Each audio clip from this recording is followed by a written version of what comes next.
to Glitter and Garbage. I'm Justine Marino, here with one of my favorite people. Hilarious comedian, host of the phenomenal podcast, Rotten Tomatoes is Wrong. Thank you. Doing our victory lap. We had our swan song. Yeah, we did. Did you hear? No, we did like the swan song of that show. Oh. So like that show ran its course. Oh, it's done? And now it's donezo. Oh. And so now we're on to the next podcast. Oh, is it this one? I can't tell you about it yet. Oh, but you're doing another one? Yeah, because I don't know what it is, but Oh, okay. we'll figure it out. Well, good thing I checked in with you before we started. No, we have. I think the last episode just dropped, and then I think we're gonna tape because the show started in the pandemic, and we did 150 episodes or something, and eventually just run out of movies that Rotten Tomatoes got wrong. You're like, they're pretty spot on with the rest of it. You start looking at movies, you're like, Toy Story's pretty good, so there's nothing really to talk about here. So we ran our course, we had a great jog with it, and now we might do hey, this is our favorite episode kind of thing. Yeah. Which you'll probably be prominently featured on. I'm so excited. I better read the whole episode. You guys, it's Mark Ellis, by the way, in case you didn't know. Thank from you. The Voice. The best voice. No, I'm not from the show The Voice. Not The Voice. Right. Man, I really have to look into your credits next time. You know what it is? What is it? It's your new vibe. It is my You new don't vibe. care about your guest as much because it's all about you. You have the Stern-like sunglasses. Yeah. They're cool. I don't hate this. You know what? I got them for a project, and I just threw them on and jetted over here, and I sat down and I was like, you know what? I'm gonna wear them for at least a little bit of the beginning of the episode. You are so highfalutin Hollywood. I am. Look at me. I got these for a project. When I think project, I think science experiment, volcano, 6th grade. We got to get an A. This kind of is a science experiment. I can't. The next conversation we have, you're going to be like, well, when I sat down to read the script, I said, this is so good. I have to do it. Good Hollywood speak. Okay, let's get to it. We've got a lot to do, and I've got somewhere to be. You've got a couch to watch basketball on. God, it's just I love the NCAA tournament. It might even be more fun if my team would be in it once in a while. They're not this year. Who's the Wake Forest. Demon Deacons. We're the number 1 seed in the NIT, which is the other tournament. Oh, the tournament for people. It's like the Island of Misfit Toys. All the schools who had a good season but not good enough to get into the NCAA tournament playing the NIT, which was the original national championship back in the 50s and 60s. Then the NCAA came along. Then you get March Madness, and now it's 68 teams. And if you're not one of the 68, but you still want to have a postseason tournament to play in, then you go to the NIT. So it's kind of like the B team. It's the JV. JV. Okay, yeah. Cute. That's cute. Yeah, I'm sure they would love me calling them cute. It's stage 2. We are adorable. We're An adorable. adorable little team, and we were gonna do a March Madness thing. Where we were going to fill out brackets for y'all. We did that on Three's Too Much, I think, where I filled out a bracket. I'm sure we did, yeah. And you and Josh made fun of me. But I think you won. I probably did. I think you won that year, yeah. I think I did. Okay, Look, so you didn't fill out a bracket yet. And I don't know how many Glitterati are huge basketball fans, but I know nothing about it. So here's what we're going to do. Here's the super fast Justine bracket for the Glitter and Garbage podcast. Who's the tallest and hottest? That's my team. Purdue's got a really tall guy who's really good. I don't know that he's the sexiest dude I've ever seen, but Zach Edey is just he's put together when well. You're tall enough, it doesn't matter. Yeah, he's 7'5". I'm not going to that. see your face. I'm down here. I think you should have to pick 4 schools. Okay, well, I saw St. Mary's on here, so I definitely have to go St. Mary's because I went to St. Mary's Academy in Denver, Colorado. Oh, there you go. And they're playing who? They are playing the Grand Canyon. Okay, the Grand Canyon. It's a tough game against the... Wow. There's really just a team that's we're the Grand Canyon. Grand Canyon University, yeah. The Grand Canyon Pack Mules. I don't know what they are, but, Yeah, what would they be? Yeah. The streams? Out of the tournament is what they be. Yeah, they should be. Yeah. Okay, let's see.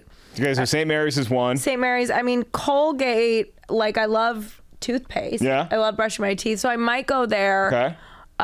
North Carolina, is that the Tar Heels? That is the Tar Heels. Okay, I'll go Tar Heels. I hate them with every fiber of my being, but good. Okay, good for you. sure. It's a good pick. And then I'm going to go, I do know Alabama is good, right?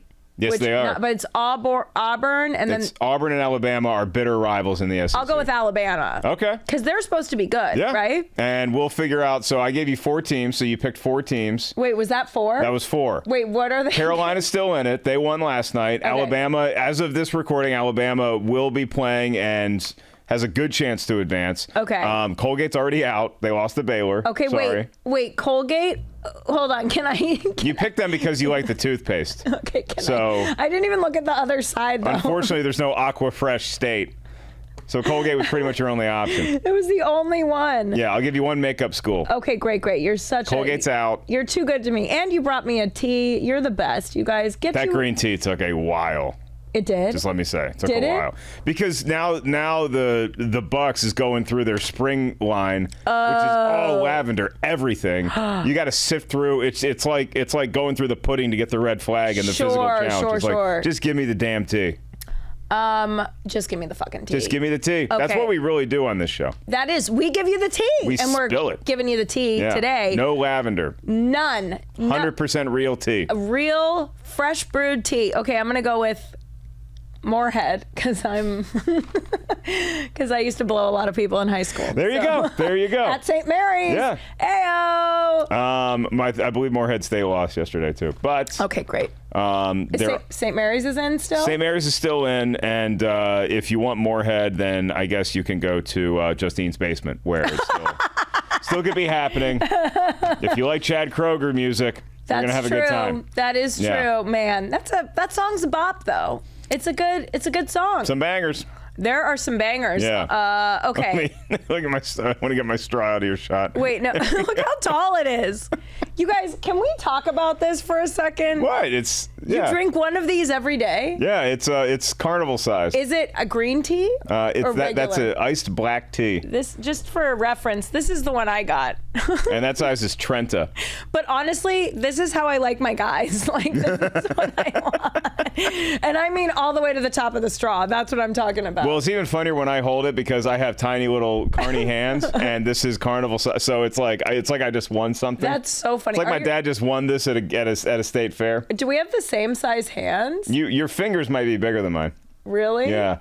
See that your middle finger's getting way up there. Well, it's partially the nail. Do you guys see that? That's pretty close though. That's pretty close. Yeah. Oh man. This is the nicest I've ever looked for the show, by the way.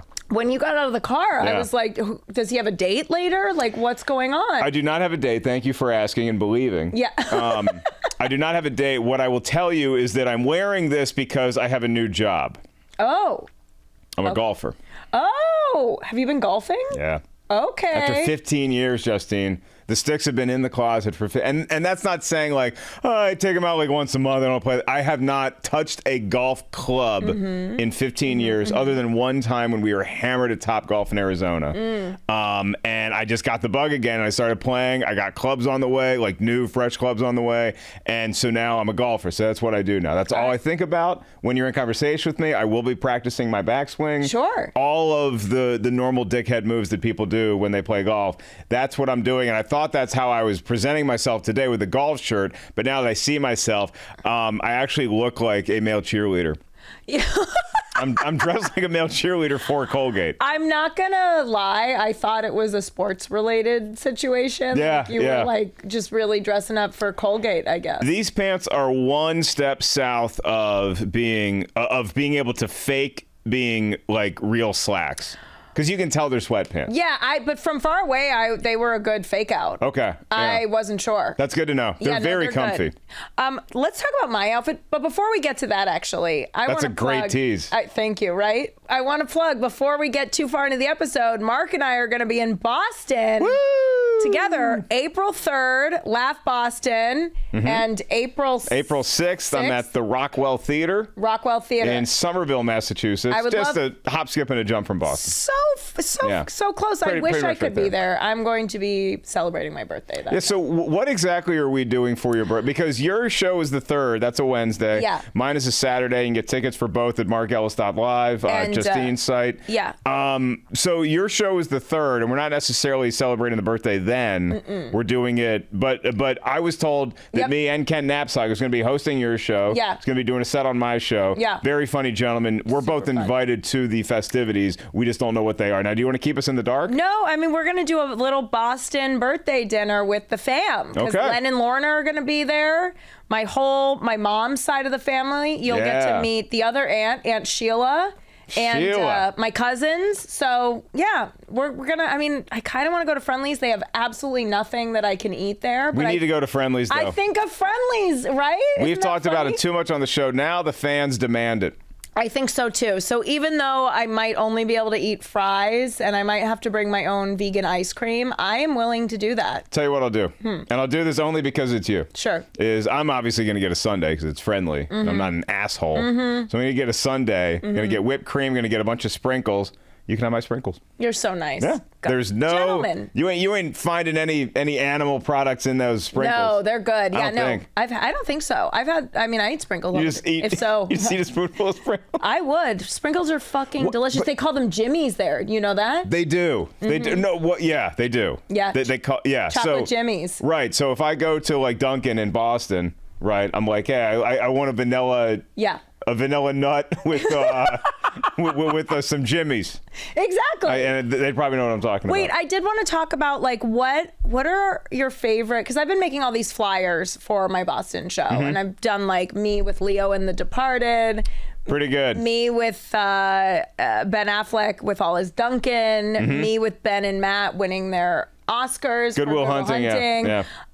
Me with David Ortiz, Big Papi. The legend himself. Legend. And me with Mark Wahlberg. Do you have any favorite Boston celebrities or pop culture things? Well, I initially I did just take all of them, but you didn't take all of them. You took most of them. Okay. And I'm proud of you for getting your foot into the sports world with Big Papi. But when I think of Boston, first thing I think of is the Celtics. Of course. And the great white basketball player Larry Bird, and then a bunch of other great players that were not the Great White Hope. But the one that came before him is my favorite Celtic, and that's Bill Russell, because he's the best winner in the history of team sports. Oh. Even better than another guy from Boston named Tom Brady. Oh, I was going to say, I guess Tom Brady could have been, but Tom Brady left.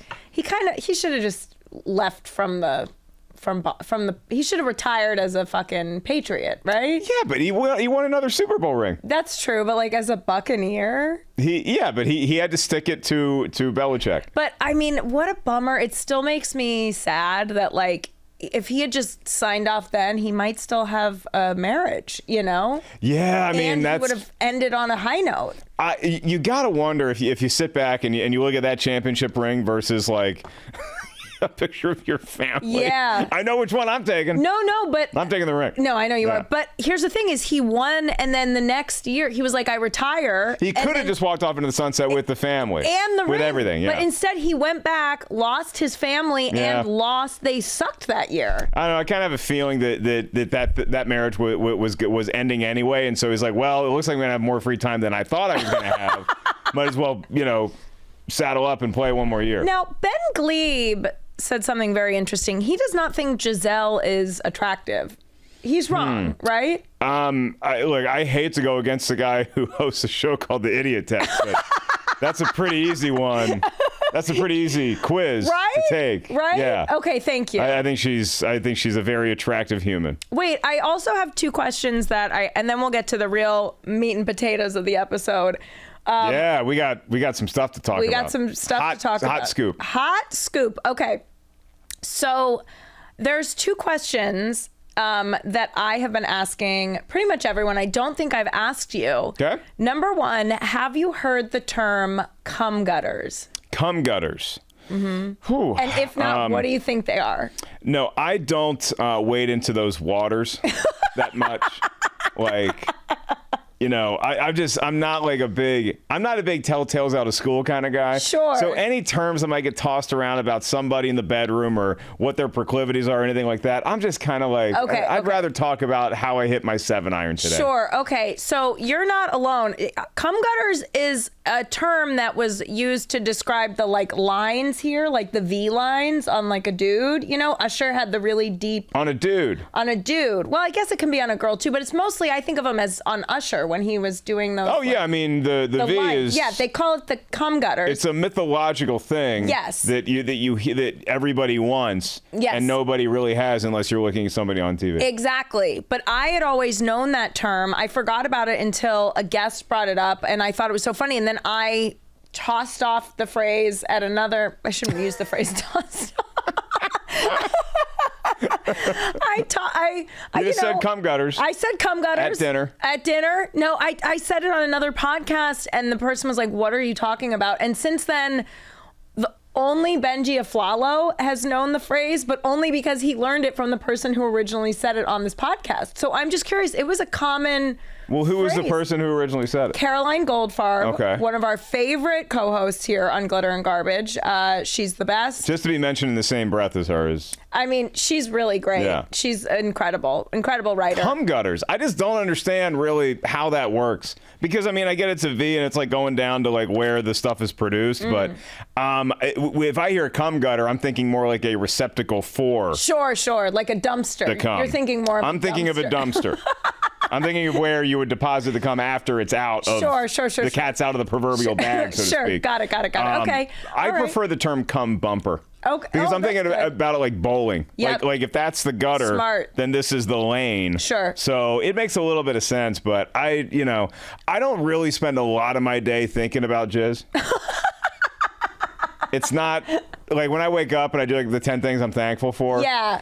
It's not on Rarely your is it gratitude my list. ability to produce jizz. Sure. Yeah. Okay. All right. It's been there before. I'm not saying it's been a Cinderella team. Fair. Sure. The Cinderella That team. sounds like a mascot for a team, Like, and now the Colgate cum gutters come out onto the court, and they are looking to gurgle their way to the round of 32. That's why whenever I do a podcast, I bring the host a drink so that I can make them spit it out of their nose. Wait, That's the goal. I feel like Makuga has to know cum gutters. I'm texting him right now. Okay, here's my second question. Twizzlers versus Red Vines. This is so easy, and I don't know why people keep making the mistake. I think you're going to make the mistake. The answer is Twizzlers. No, it's Red Vines. No. Red Vines are the inferior cousin of Twizzlers. It's like if you're playing Family Feud, you would have 4 Twizzlers and then one Red Vine on the end who's like the idiot of the family, the black sheep who knows nothing, but you got to bring him along because you can't let him wait in the car. So I'll just say Twizzlers have no flavor, right? You're waiting for flavor that never comes. Right. As opposed to Red Vines, which is the burst of anything but stale wax. It's so good. First of all, that's the thing is I think people are eating stale Red Vines. You have to get a fresh Red Vine. Red Vine. They don't exist. They do exist. I made Ben Glebe idiot test. Right. He initially said Twizzlers, and I made him do a taste test, and he switched. The guy that thinks Giselle isn't hot said Twizzlers. Yes. So, I think you poisoned him with some sort of tainted Red Vine. you know what? I think that this is a really kind of an East Coast, West Coast thing. I think East Coast is Twizzlers, West Coast is Red Vine. Now, I will say I was introduced to Twizzlers at movie theaters from a very young age. Yeah. Red Vines I was aware of, but then you get out to LA and you start working a little bit like on sets and stuff. Mm-hmm. Craft services, never seen a Twizzler within 200 yards of a craft services table. Every craft service table that I've ever been a part of, and I'm somebody in this town. Yeah. Big tub of Red Vines. So big tub. That's the issue is the tub, Yeah. they go stale because you're not going to eat that many in one sitting. You know what I mean? Yeah, I mean, like as I matriculate in my life and you start to age and your tastes start to change, like, for instance, I wasn't an IPA drinker at all when I was in college because it tasted like disgusting soap. It tasted like old moldy potpourri to me. Now I love a good IPA. Okay. I think that my tastes get more bitter and bitter as I get along. So I think that right now I'm at the point in my life where if I had the option between Twizzlers and Red Vines, I'd honestly rather remember wax lips? Oh, ew. I just want to eat wax lips. Really? I want pure wax. Yeah. If I'm going to go Red Vines, I'm going full. I'm not going half wax. Yeah, no. Your Red Vine. Oh, I love a Red Vine. No. They're so soft. I might get some tonight at the movie. They're not soft. They're so soft. Okay, I maybe. need to stop. I always forget to bring them in so that I can fucking give you you naysayers. Yeah. It's odd that you always forget that. It's odd that you just have this claim because Justine did her own research and Red Vines get stale 5 seconds after you open the package. Well, I mean, that is true. They do need to do something. There's got to be a lot of chemicals in there. Like, just throw something in there to keep them a little more fresh. You got to at least spot me this. Twizzlers by far has the better marketing PR team. Twizzlers make mouths happy. Everybody knows that. What is Red Vine's slogan? That's true. Red Vines, we're We come in a big bucket. if you're an actor, you probably had us. Yeah. When you're bored in your trailer. There's nothing Red Vines have. Now, let me ask you this. Are you a black licorice person? Not really. Now and then. But not like I don't seek it out. You're the first person I've ever heard give a wishy-washy answer on it. Really? People either are all in on black licorice or think it's Satan. I think it's gross. You think it's gross? Yeah. I think it's fine. If it's there, I'll take it. Really? Yeah. I mean, There's some candy. It was like a Good and Plenty, I think, where it's like... See, I like Good and Plenty. It looks like it's Mike and Ike, and you're like, oh, I can have it. And then there's like, whoa. It was either the Good or the Plenty is black licorice. I much prefer a red licorice, like by and far. But yeah. I will say a black, sometimes just to throw it in there. Is that your movie theater candy? Red Vine? Is whatever sort of red, waxy... Oh. I processed chemical. Don't like Twizzlers. So you're not going to get Twizzlers at the theater. No. You will get Red Vines. I would get Sour Patch. I would do Red Vines, Sour Patch Kids. Twizzlers would be like low, but Twizzlers is one of my only options because I'm vegan. Yeah, well, we can compromise with Sour Patch Kids. That's fine with me. Sour Patch Kids are great, or sour watermelons. Yeah. If your candy's sour, I'm probably enjoying it. Wait, did you see Dune? I've seen the first one. You didn't see the second one? No, I haven't seen the second one. Oh, everyone I've had on this, it's like the biggest movie. I'm so excited to talk about it. I know. Out of nowhere. And you had me on. And it's like, what's happening? Okay. You have to know this about me. Dune opened, as of this recording, 2 weeks ago when I was in Vegas. Okay. And I started taking golf lessons when I was working in Vegas. Right? Oh, so now it's just full time. Justine. Golf. The whole point of golf is to avoid the sand. This whole goddamn franchise is built on a planet of sand. Yeah. It's one giant sand trap. Yeah. Why would I willingly pay money to be in the sand trap? Oh, it's so... Trying to get out of it. I'm buying a $200 wedge to get me out of the sand. It is so good, and I did not give a shit about the first one. I fell asleep. I took an edible and fell asleep. I could not tell you. Here's what's hilarious, though. So Mitch was working on this music video. He could not do anything for a month and a half. But I was like, Mitch, we have to do something for your birthday. And he really wanted to see Dune. So I took him to see it in Dolby Atmos, which was so amazing. This is Dune 2 now. Dune 2. Okay. But I didn't care. I was like, I guess I'll go with him to see Dune 2. And did you get high? I took microdose mushrooms. Good job. Yeah. So we go in. I have there was like a weird candy shortage that day where they only had like a couple things of plain M&Ms. It did boffo box office. Everybody's showing up, guzzling all the candy. So it's true. Everyone was guzzling candy, but we get there, we get our snacks, we sit down. Oh, it was so good. It was. I've heard it's great, and we had the same experience watching the first one because I got really high the first time I tried to watch it, and I fell asleep, and then I eventually pieced it together. I really did like the movie, and I want to see the second one, but I do want to visit the first Dune one more time before I go see the second. Here's what I'll say: I don't think you need to, because Mitch, I was like, Mitch, I don't remember anything. I'm not. And on the way to the movie, he was like, "So here's what you need to know." Jessica Chastain is Timothée Chalamet's mom. That's what he opens with. And then he tells me everything else. The only thing I retain is that Jessica Chastain is the mom. I get in there. Jessica Chastain is nowhere to be seen in this movie. Not in the film. He's not in it. I'm so confused. The first 15 minutes of the movie, I'm like, that woman seems like his mom. Is that is that a stepmom? And he's like, no, that's his mom. I go, that's not Jessica Chastain. Then he goes, oh yeah, that's the woman from Banshees of Inisherin. I'm like, no, that's also not the woman from Banshees of Inisherin. But basically, I went in. The only information I had was incorrect. That Jessica Chastain was Timothée Chalamet's mom, and that was not the case. But I loved it. Austin Butler was so good in it. So good. So hot. You're talking about Austin Butler, Timothée Chalamet, Jason Momoa. You're talking about some guys with some serious cum gutters on. Yes, the most serious cum gutters. Wait, what do you think of Timothée Chalamet as an actor?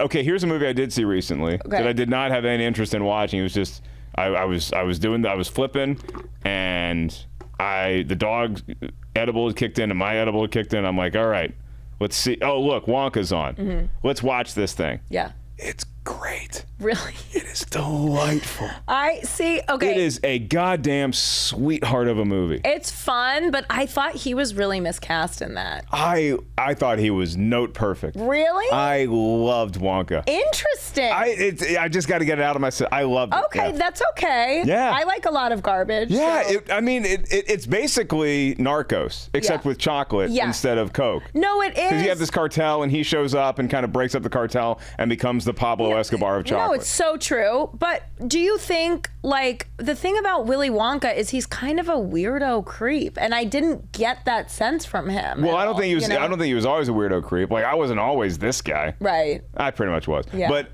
I think Willy Wonka has become that because initially at the end of Wonka, he's like, okay, well, now it's time to expand the business into this factory. I'm going to need a lot more little Hugh Grants to help me. Sure. So I think at that time, it's like a pretty exciting enterprise. Like, hey, we're starting a business. Now we get to be like an LLC, and he's doing all the tax stuff. And then he brings in all the other Loompas from Oompa Loompa Land and saves them from the Schnozwangers. Then he's got this factory, and it's up in sugar. And then all of a sudden he realizes, oh my God, I'm a single guy who lives with a million orange munchkins, and all I do is make chocolate, and I'm never going to get a date this way. Yeah. And I think that then the wiring started to get a little crazy.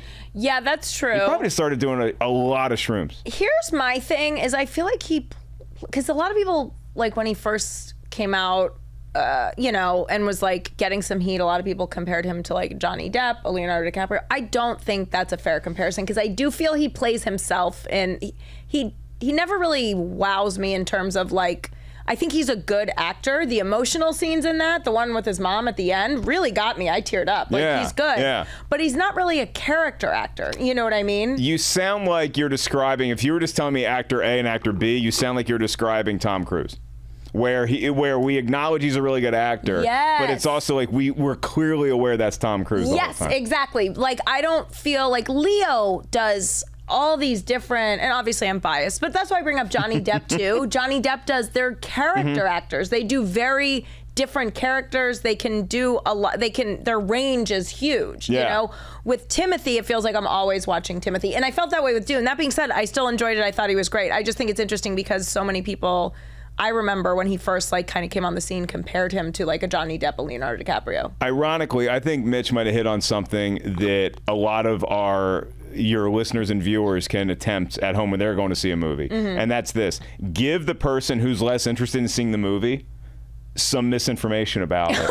Because I think that you were more, that your antenna was more up and that you were more focused on the movie as opposed to like, all right, it just happened. You were waiting for Jessica Chastain. I was. You were pumped to see it. And then you're like, okay, wait, is that her? Is that her? Is that her? Yeah. And you were actually more focused on the film because you were waiting for something that never happened. That's absolutely true. Yeah. And also, I didn't need to, here's how much I loved it. I saw it 2 nights later by myself with red vines.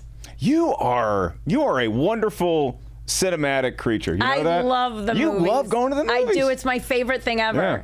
I'm an AMC Stubbs A-list member. Yes, so you are. $24.99 a month. I get to see 3 movies a week. It's great. I love you walking into an AMC like you're flying like first class. You're walking in with your bags, with your carry-on and your fur coat, and like, oh, is this first class? Oh my God, I totally felt that way in this movie too, because I saw it in Dolby Atmos, which is like just the best sound, the best like. I know everyone's like IMAX, but the contrast in the Dolby cinema is like the. Like blacks and whites are so contrasted. It's unbelievable. It's unreal. When they do that thing at the beginning when they're like, this is what a normal black screen looks like. And we're all as the audience just looking at it like, that's what a black screen's looked like my whole life. And then they show you this is what our black looks like. Yeah, and it like Jesus wipes God. over it. Yeah. So, and I got the special seat that's like, there was 2, I think there was like. Did you take the handicap seat? No, I did. Well, I waited. Well, I mean, I didn't take the seat, but I took the one that was like, I took the one that was You took the handicap seat. I guess I did.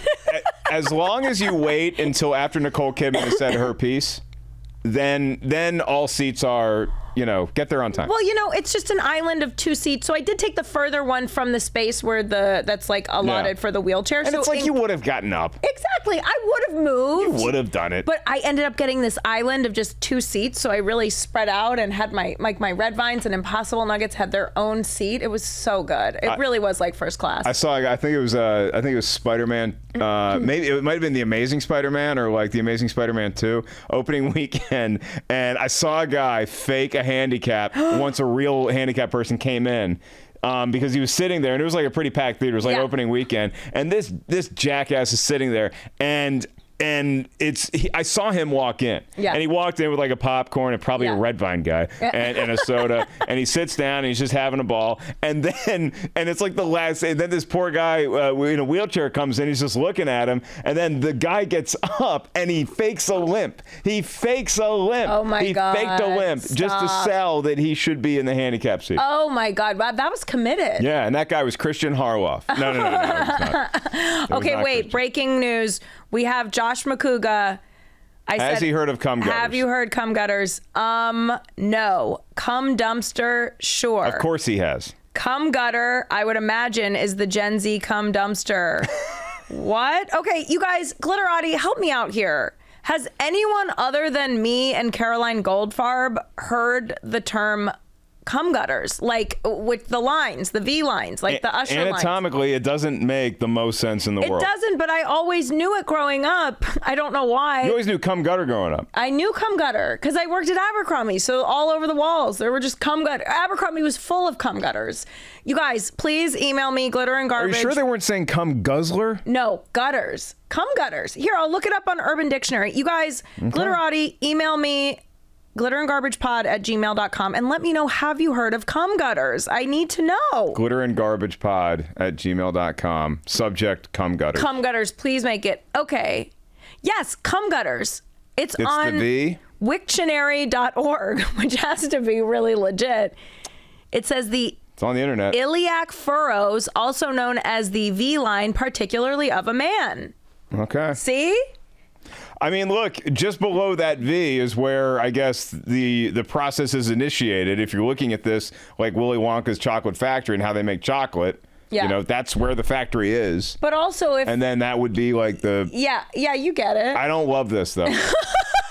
I'll allow it because I'm outnumbered, but I don't love this. I'm so outnumbered. No one has heard of this. I sound like a fucking perv. I feel like...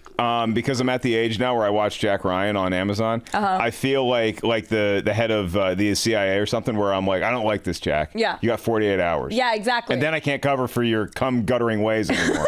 By the way, you want to talk about a guy with a cum gutter? That Krasinski. Oh, Woo. And I was telling you, I saw The Fall Guy. Yeah, with Gosling. Another cum gutter. Literally another cum gutter. I watched it with Gosling. He was going to stay for 10 minutes of the movie. He stayed for the whole thing. Like wait, what? Gentleman. So they opened the movie. It was a special press screening, and the whole cast was there. Emily, Ryan, the director, everyone. All the stunt guys were in the crowd. It was so fun. Stunt guys love Red Vines. They do. A lot of downtime on the set for the stunt guys. They love the Red Vines. Eat the Red Vines. But Gosling was going to be watching the movie, but he was only really expected to stay for the first 10 minutes, but he stayed for the whole motherfucking thing. Who placed these expectations I don't know. He was leaving in 10 minutes? I don't know. I mean, like we assume that when somebody introduces the movie, like, I can't wait for you guys to see this. You're the first audience in the world gets to see it. Enjoy. And then 5 minutes later, they're in the car going to some hot nightclub, and you're like, he was only going to stay for 10, but the movie's so good that he's in, by the way.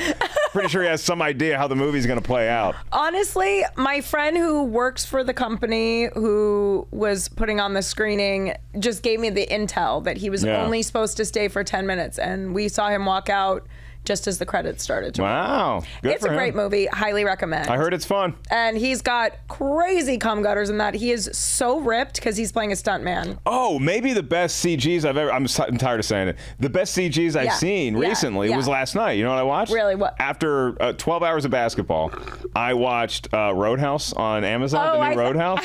Jake Gyllenhaal. It's just one giant, whatever you call it. Yeah, I gutter. gotta see it. A gutter. He's got gutters everywhere. Just gutters. I thought you were going to be... the drainage on Gyllenhaal.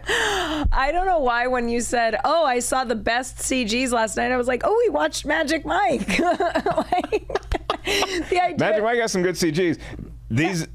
Them boys ain't got a candle. Oh. I'm telling you, he's beyond cut. JG? He's got negative body fat. Well, he does a lot of spinning classes. He makes Soul Cycle. He makes Conor McGregor look fat. It's unreal. That's crazy. Yeah. You know what else I saw that I really liked?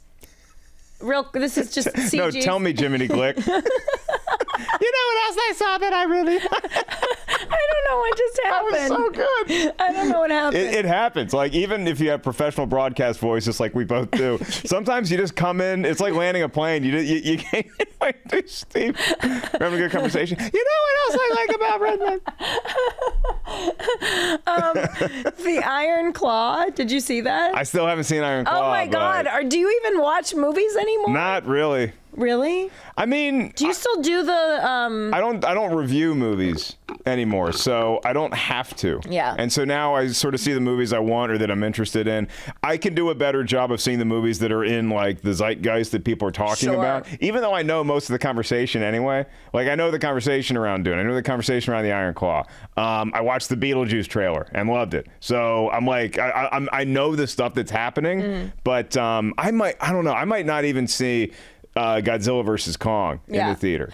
I mean, I'll just see it because of my AMC Stubbs A-list, but... Okay. We might have to do a role reversal from now on. Yeah. I'm texting you Sunday after a movie opens. Like, I'll text you on Monday. Yeah. This coming Monday, be like, hey, so Ghostbusters, yeah or nay? Yeah. I've already seen Beetlejuice, actually. The new one.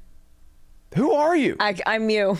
My God. I'm you. It's the sunglasses. You take them off, and instantly it's my face. And I'm like, what is this place? No, I'm you. I don't know. Everyone knows I love movies, so I get invited to everything. Oh, speaking of movies. Yes. Because I'm sure you can't say anything about Beetlejuice. No, I cannot say anything. Other than she's seen it, and now she's holding all of our emotions hostage until she gives us. That's all. I'm not giving any indication. I'm straight-faced. Comes out September. I love the teaser trailer.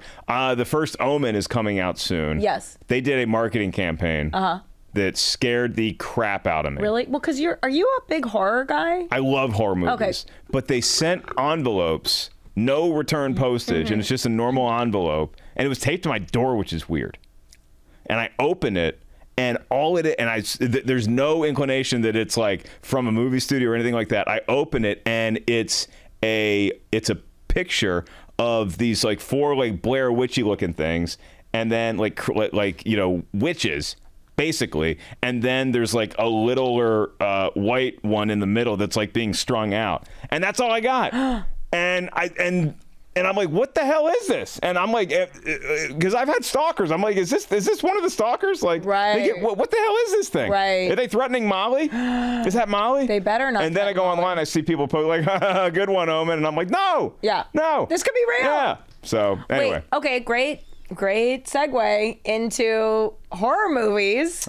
What's on your shirt, Justine? Well, I have Neve Campbell as Sydney in Scream on my shirt. Oh yeah, she used to play that role. She did, but actually, she's coming back, baby. She's coming back. She is coming back. It's official. The news has been out for like a week, but I actually had already recorded last week's episode before it came out. I got the text 5 minutes after it dropped. Oh my God, I got so many texts. I was in here recording another podcast with the Sklar brothers. Their podcast, super fun podcast. I see them at the range sometimes. I love them. Oh, they're golfers? Of course they are. We're all golfers.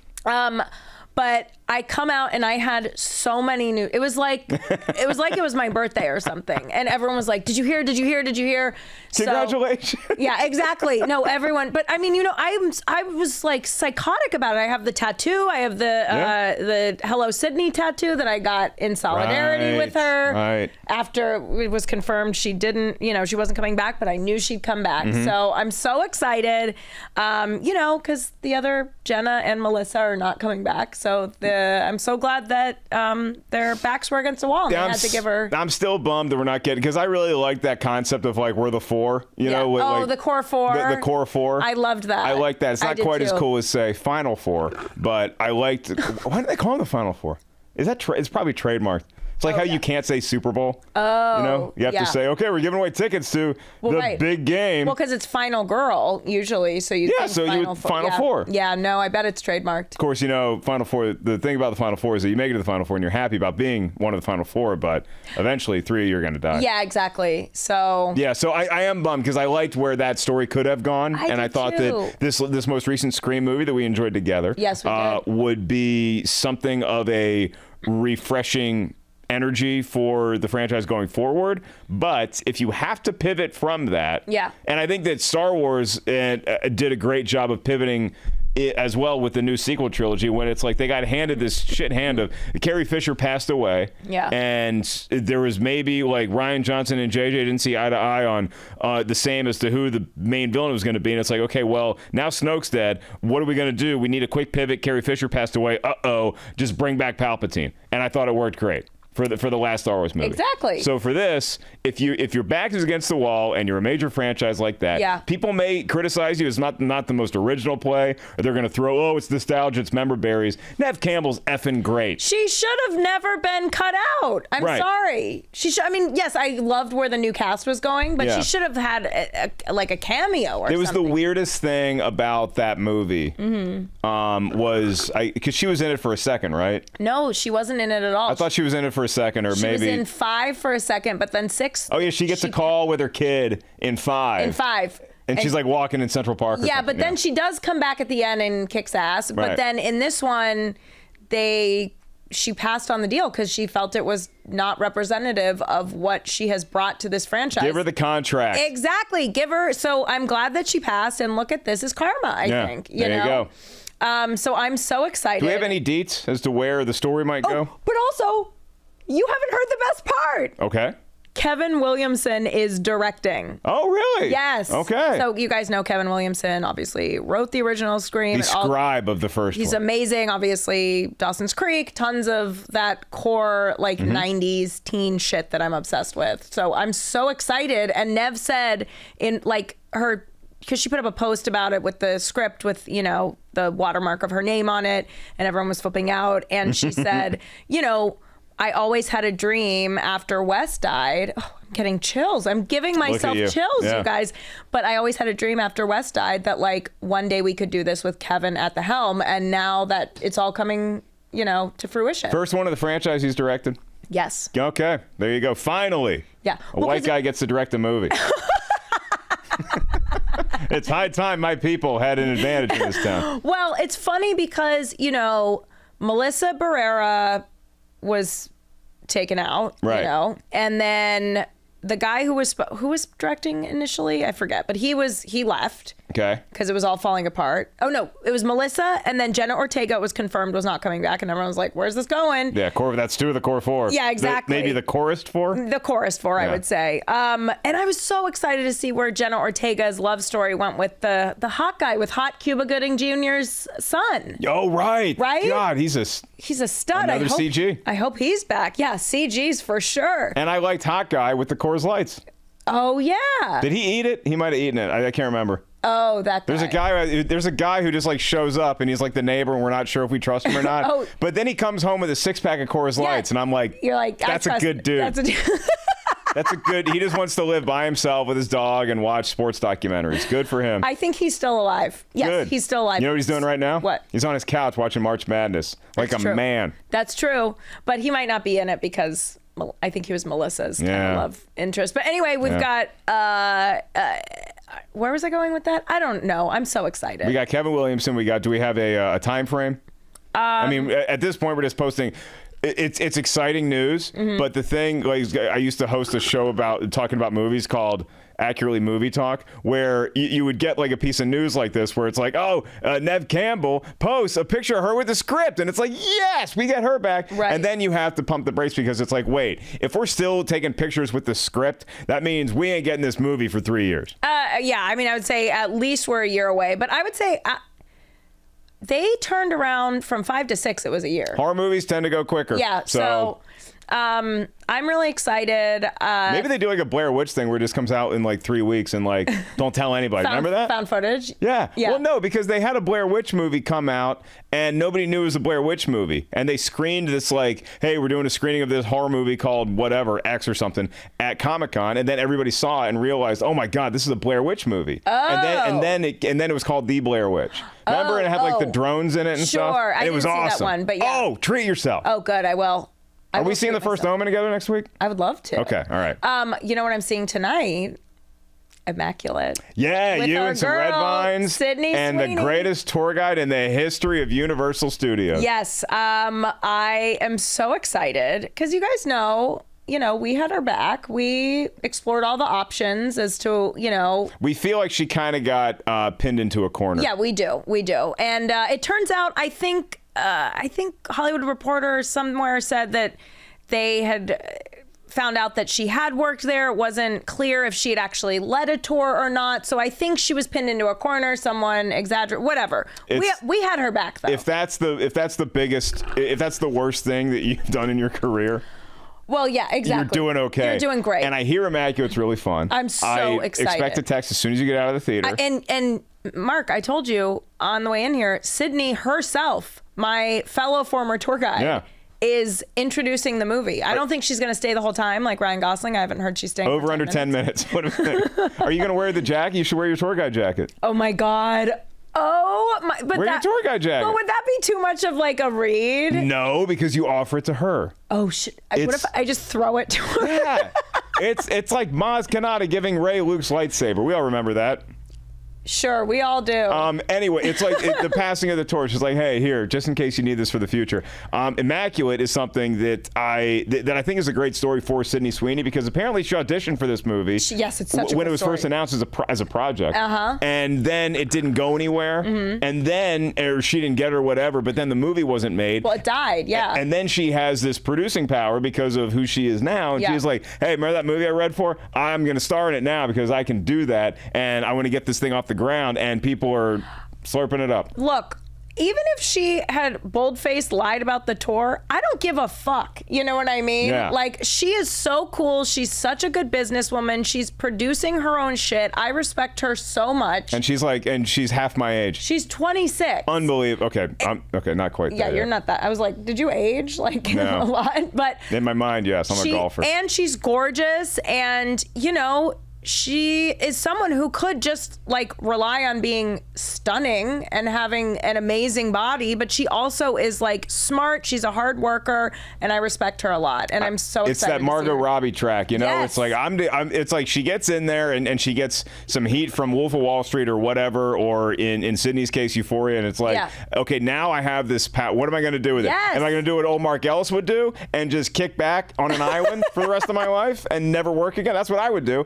But now this new age of women, they're go-getters. They're out there. Yeah. They're fierce. Yeah. They're gonna make their own stuff. They're gonna put their own people in their own projects and say, we want all this, and they're making great content. I am so excited. I could not be more stoked for this movie because I grew up Catholic. I went to all-girls Catholic high school. Oh yeah, and she's like a nun. She's a nun. Whoa. Can you imagine? I went to middle school with nuns. I went to high school with nuns. You did? They did not look like Sydney. Sister Gabe, God love her, did not look like Sydney Sweeney. Oh my God, I had Sister Mary David. Yeah. Like, wait, did you go to Catholic school? Yeah. I didn't know that. Yes, you did. How have we? I mean, I went to a lot of different schools. I went to mostly public schools, like bouncing around when I was in the Air Force. Yeah. When my dad was in the Air Force. When I was a second grader in the Air Force, I was a killer pilot, guys. They saw me playing Afterburner in the arcade, and they're like, we need to sign this kid up. We need this kid. When my dad was in the Air Force, then he got out and we moved to Virginia, and my high school was a Catholic school, Walsingham Academy, where Mark Hamill went, Luke Skywalker, for 1 year when he was in kindergarten. That was our claim to fame. You know who went to my high school? Condoleezza Rice. Really? And the girl who wrote I'm Gonna Be a Supermodel from the movie Clueless. Wow, during the montage scene. Yeah. And Justine Marino. Okay. I like how you led with Condoleezza Rice, even though you're probably more stoked that the girl from Clueless went. You know me so over, well. Yeah. But I know, like, in theory, Condoleezza's, like, more famous or whatever. But to me, cultural importance, it's the Clueless girl. But, like, we had a Sister Virginia who was our principal, Sister Mary Jean. We had a few different Sister Roses. Any Catholic school you go to, you're going to have a handful of Sister Roses. Wait, did you grow up Catholic? No, we were Methodist, and we were lax Methodist. And if you're a lax, and Methodist itself is like lax Catholic. So if you're a Methodist and you're a lazy Methodist, you're like basically agnostic. You're there for. Well, you know why we went to church? Because there's a Dunkin' Donuts on the way home, and it all comes back to Boston. Yeah, there you go. Cheers. Lots of Catholics in Boston, though. A lot of Catholics. So many Irish and Italians. Not all good Catholics up there. No, not all of them. I saw that spotlight. Oh, yeah. Some of them are real bad. God, Spotlight's great. I can rewatch. It's actually scary how much I rewatch Spotlight given the subject matter. Yeah, that's interesting. So good. I love a newspaper procedural. Yes. The Post, and Spotlight, Rachel McAdams. Rachel McAdams. So good. And is it Mark Ruffalo? Mark Ruffalo's in it? Yes. Yep. Mm-hmm. Michael Keaton. Oh my God, and Michael Keaton. Don't bury the lead. A king. John Slattery. Yeah. So anyway, I grew up Catholic. I love anytime. The mythology. When it goes dark is a lot of fun. Yeah. The iconography. Like, I love it. Like The Omen. Yeah. It's a lot of fun. And then also, in addition to Sydney Sweeney, we have Simona Tabasco from White Lotus. Did you watch White Lotus? Season 2? Did you not watch White Lotus? No. Get out of this podcast right now. Hey, we had a run, didn't we? Did you not watch any White Lotus? No, no. Season 1. I watched the first couple episodes, and I was really into it, and I still can think in my head how dude says pineapple sweet, but I never finished it. I just got caught up. I give shows a chance, and I enjoy them. And if they really hook me, I'll finish them, like a Jack Ryan. Or like The Last Dance. Or like the second season or the latest season of Night Country, which I was not a fan of. Yeah, I did finish True Detective. Yeah. Oh my God. White Lotus is on the list. It's so good. But in season 2, there are these 2 really cute, fun Italian. If you say hot nuns, I will walk out of the studio because I'm tired of. I didn't have hot nuns when I was in high school, and now they're everywhere. No, they're great. They're sex workers. They're like these Italian prostitutes. Am I allowed to say that? No, I'm listening. Shade, but they're great, and they are so fun in it. And Simona Tabasco is so gorgeous. She is stunning. I've been obsessed with her. She's like my Italian sister. And she plays a hot nun in Immaculate, I think she plays a hot nun. I don't know what she plays. I'm assuming it's a hot nun, but she's also in it. So when I found out she was in it and Sydney, all my girl crushes, like the only thing that could make it better is if Margot Robbie walked in as like Jesus or something at the end. I take it. And in this setting, and it's a horror movie, and I hear the last scene is just like the craziest shit anyone's ever seen. I hear they go for it, and I got to see Immaculate, I got to see White Lotus, and I got to see more movies with this new trend of hot nuns. I mean, because even the nun in The Nun, like the good nun, is an attractive young lady who I think made a rash decision to just say, you know what, celibacy is for me. Yeah. Because she hadn't met old Mark Ellis yet. Yeah. And the sexual prowess that is inside this cheerleader body. Yeah, exactly. You do look like a cheerleader. I feel like you'd be a great cheerleader. I actually am starting to get I hate the term dad bod because I don't think I'm there yet. But I'm starting to get like a Division III cheerleader bod. Okay. Where I have some muscle now, but it's like it's also there's some pudding too. So we're like. There's a lot of stuff going on. A lot of changes. Oh my God. Okay, wait. Josh McCouga has written back. Because I just wrote what, and he said, am I getting in trouble here? What's happening? Impromptu Three's Too Much reunion. I know. We are podcasting live. Yeah. I got to have a conversation with Josh and say, Josh, this is the way we should do Three's Too Much. Yeah, exactly. We should bring it back, but he's never allowed with a microphone. Yeah, no. We just text him when we have questions. And then he writes back yes or no. We're like, all right, thanks, Josh. On with the show. Well, Mark, this has been so fun. I have to get to Immaculate. You have to get to Cryo and your couch. But I have a big night. You know what I'm doing tomorrow? What?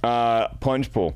Oh. Very excited. Nice. Freezing waters, and all I can think about is Leo sinking in Titanic. So Yes. it's not the right swing thought to have going into a plunge pool, and I've never done one before. Oh, you haven't? No. But you've done cryo a lot, right? I've done cryo a lot, but I think a plunge pool is pretty Where is it? pretty freezing. My trainer's house.